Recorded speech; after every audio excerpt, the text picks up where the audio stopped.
Good morning বন্ধুরা, তোমরা সবাই কেমন আছো? আমি খুব ভালো আছি।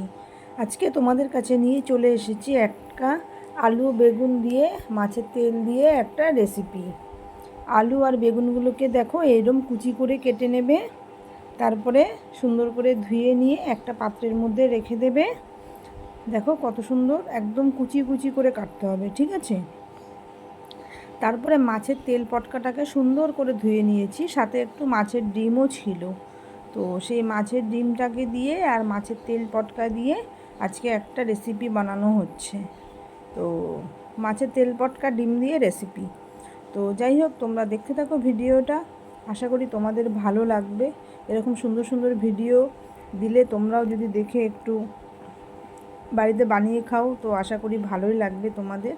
তো দেখো কড়াইতে তেল ছেড়ে দিয়েছি, এরপরে পেঁয়াজ কাঁচা লঙ্কা সব কিছু আমি ছেড়ে দিচ্ছি।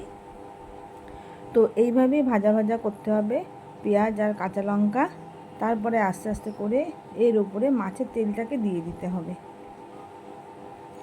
তো দেখো হালকা হালকা মাছের তেলটা এখন দেবো আমি, ঠিক আছে? এই যে দেখো মাছের তেলটাকে দিয়ে দিলাম।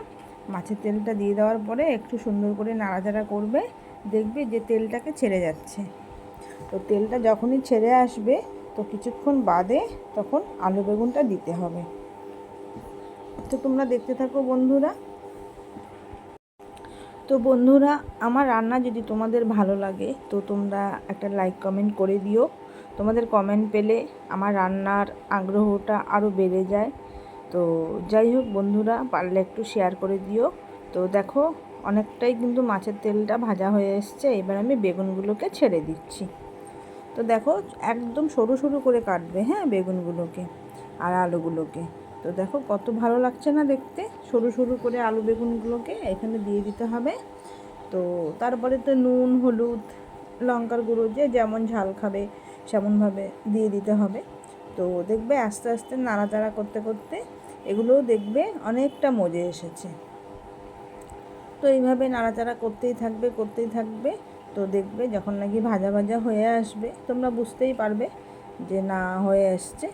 তো তখন সেগুলোকে নামিয়ে দিতে হবে।